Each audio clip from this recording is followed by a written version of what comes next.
많은 구설수로 세간에 입방하여 오른 이병헌. 외도와 혼인빙자 간음, 협박 등 많은 사건 사고를 양산하던 이병헌을 알아보자. 이병헌은 1970년생으로 올해 나이 53세이다. 2009년 과거 그와 연애를 했다는 캐나다 동포 여성이 이병헌이 혼인빙자 간음하였다고 주장하며 소송을 걸어왔고, 이병헌 측에서도 맞소송을 걸었다. 그런데 제3자 같았던 전 야구선수 강병규는 이병헌의 전 캐나다 동포 여자친구 사건과 관련해서 이병헌 측에 고소고발을 한다. 이유인즉 이병헌의 전 여자친구의 친구가 강병규의 애인이라는 것이다. 즉 강병규가 이병헌의 전 여자친구와 짜고 이병헌에게 수십억을 요구했다는 것이 이병헌 측의 주장이고, 강병규는 자신은 그런 적이 없다는 주장. 그러나 강병규의 애인이 이병헌의 전 여자친구를 집으로 데려와서 같이 숙식했고, 강병규가 이병헌의 전 여자친구에게 자기 친구를 소개해줘서 그 친구가 이병헌의 변호사에게 전화를 걸어서 협박했다는 게 이병헌 측 주장이다. 강병규는 이병헌을 명예훼손으로 고소했는데 검찰은 2010년 6월 30일 이병헌을 무혐의로 처분했다. 강병규는 이 사건과 관련해 공갈죄로 기소되어 재판을 받았고, 공갈, 협박 명예훼손죄가 적용되어 약식기소 처분을 받았다. 2010년 3월 19일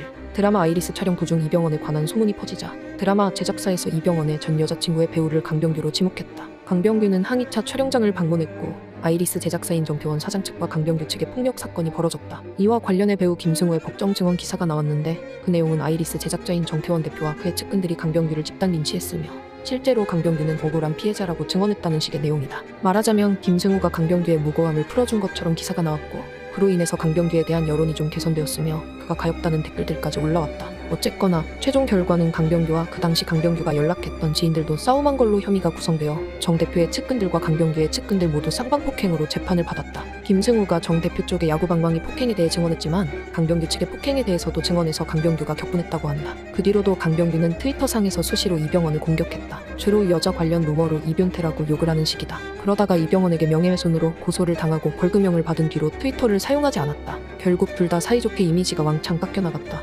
한창 영화 내부자들의 제작 중이었던 2014년 8월 28일 이병헌은 모 20대 여성 2명에 대하여 술자리 중 음담패설을 하는 동영상으로 자신을 협박했다는 혐의로 강남경찰서에 신고했다. 경찰은 이에 즉각 반응하여 9월 1일 해당 여성들을 긴급 체포하였다. 이병헌의 집에서 모델 출신의 이지연과 걸그룹 글램의 김시원이 이병헌과 술을 마시며 함께 음담패설을 나눈 장면을 스마트폰으로 촬영한 뒤 50억 원을 주지 않으면 인터넷상에 유포하겠다고 이병헌을 협박했다고 한다. 오해의 소지가 있는데 이 사건은 모두 여성들의 집에서 벌어졌던 사건이다. 첫 만남은 술집의 밀실, 즉 룸에서 40대 남자 몇 명과 20대 여성 몇이 짝지어 놀았던 사건이다. 소개한 것은 술집 사장, 즉 거물 연예인의 신인 연예인을 소개해줘서 일종의 스폰서 소개나 마찬가지인 상황. 이후 여성의 집에서 만나 몇 차례 술 마시고 놀았다. 돈을 요구한 20대 여자 2명은 결국 체포되었으며 여성 중 1명은 모델이고 나머지 1명은 걸그룹 글램의 멤버 다이라고 확인사살하는 기사가 떴다. 근데 사건이 새정기를 맞이하는데 인지도 탓에 이 사건에 큰 영향이 없을 듯한 모델 이지연이 변호사를 통해 밝히길 이병헌과 사귀는 사이였는데 일방적으로 관계를 정리당하자 우발적으로 저지른 사건이라는 것이다. 게다가 이지연의 SNS인 듯한 인증샷이 인터넷에 돌아다니고 이에 대한 해명이 없으면서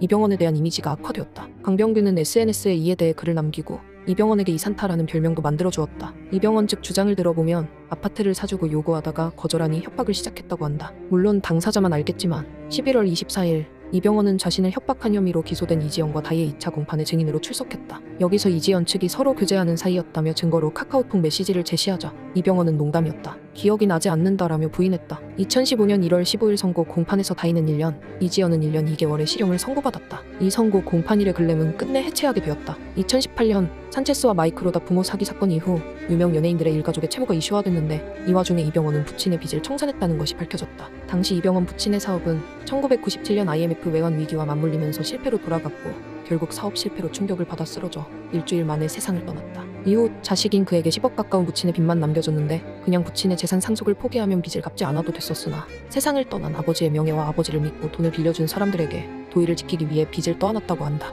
이에 이병헌은 굉장히 당황스럽고 지금까지 쌓아올린 내 커리어를 한순간에 다 망칠 수 있었지만 책임을 다하고 싶었다고 그 동기를 밝혔고 실제로도 빚을 갚기 위해 이를 가리지 않았다. 로봇 의상을 입고 등장한 학습지 광고에 전국 나이트클럽 사인회까지 다니면서 3년간 일해서 돈을 벌었다. 빚 청산 이후 상당 기간 정신적 고통이라는 후유증에 시달렸다고 한다. 외도, 소송 등으로 많은 구설수를 낳았던 이병헌, 이제는 노이즈 없는 연기 인생길을 걷길 바란다.